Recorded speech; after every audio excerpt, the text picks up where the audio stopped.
Okay, so just wanted to do a quick video on the 115 that I've got advertised for sale, and just go through any areas that are maybe not perfect. Let's have a look here. So starting here, this silver trim here, there's very fine scratches on it. Let's try and get to an angle. So in the fullness of time, that should be replaced. These less so, but there are still some, like also this window surround here, there's a little dent there. They're very difficult to remove and put on, and I think that's what happened with that one. That there, the back beading's fine. These beadings are actually quite good. They very rarely like that. Mostly they're dented. These ones along the bottom of the boot lid. In this car, it's fine. I think there was one little dent on one of these beadings. Yeah, there we go. Passenger door at the back. But the rest of them are actually good. Brand new tires. I put them on about a month ago. I've probably done 1,000 Ks in it. New windscreen as well was put in quite recently. It's got the left mirror. The left mirror doesn't adjust manually.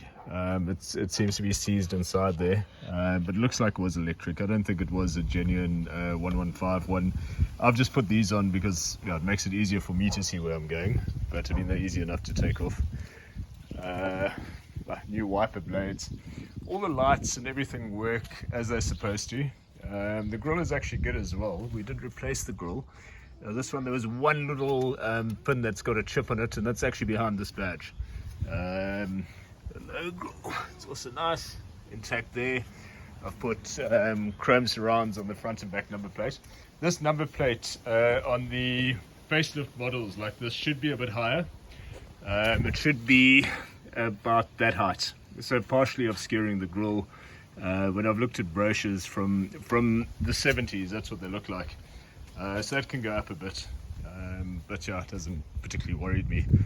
Let's have a look here. The bunts are on, 4 mud flaps all the way around. I've put this 280 style bumper on as well. I just like the look of it. So I've left that once again, chrome surround around the back bumper. Let's just open up the boot. I've had a new carpet made for it. I'll just use these. I put it when I carry my tools in the car. I found those speaker covers in the workshop. The idea was to get rid of that, have that recovered inside there, and put 2 of those in instead.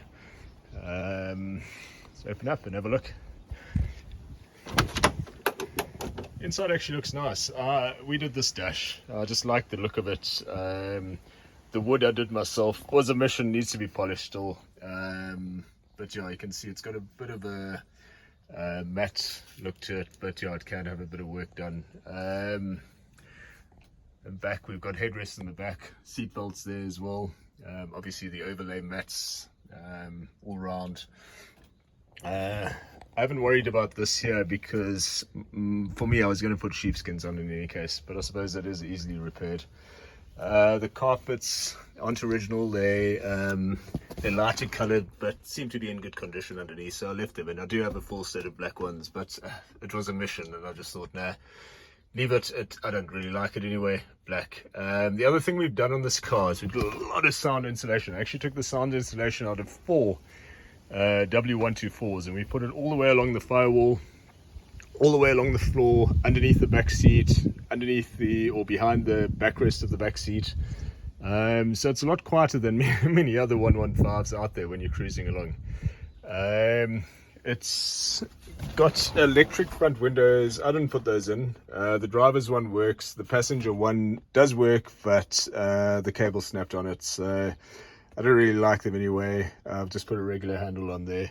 That's what it looks like on the drivers. That will just pop off and the handle goes on there if you want to bypass it. I do have a panel without the switches in stock in the workshop.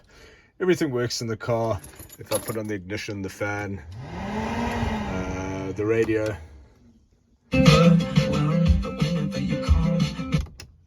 the clock works, the odometer works, all the gauges work, all the lights work.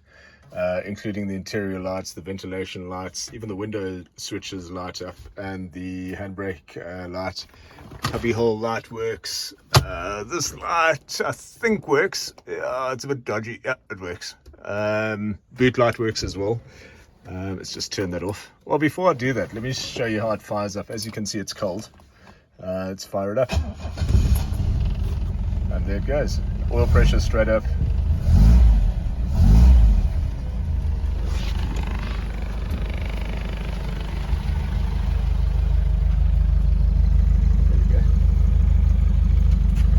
We just replaced the exhaust as well. I had another one in stock. There were lots of holes. I didn't want to get it sorted with new aftermarket ones, so I just took one off one of the donors that I've got there. Brake pads have just been done. A new star was put on. It actually came from Germany. Let me open this up here. Let me unlock it first. Let's have a look here. So up here. Oh, while I'm inside, one of the things about these old 115s are these ridiculous cardboard panels underneath the dash. They all have it. I don't know why Mercedes did that instead of plastic. They are still here, but they never really look 100%. I mean, as you can see over there on the edge, it doesn't fit so nicely, and over here. But that is original, and they are there, with the exception of this one. I see this one isn't. Let's have a look around here. Let's open this up.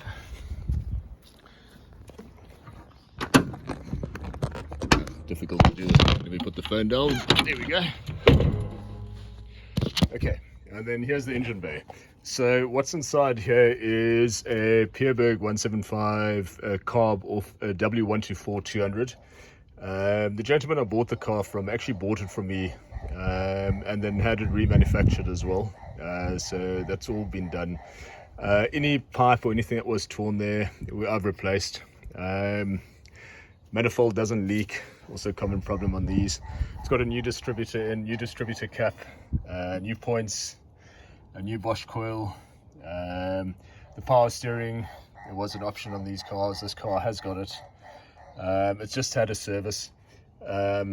Looking through the invoices that came with the car, it's had a new cylinder head put in about 8 or 9 years ago. The cylinder head was bought new from Mercedes. It wasn't a remanufactured one. I do have a replacement cowling for it. That's included in the sale. I just haven't done it because it means that the radiator needs to come out, and it's just a mission that I haven't had time for. So that is there, that cowling. Good battery. I elected not to have the engine bay painted, only because I didn't want things fiddled with, things removed like the fuse box and stuff like that. So I've just left it in the original color, which was nickel green, which I didn't like. It's that over there. But yeah, it gives you an idea if anybody ever wants to revert back to the original color, it is possible. Lights are good. What else? As I said, it's licensed and roadworthy and stuff like that. It actually runs beautifully, this car. I mean, it really stands out and really runs nicely for what it is.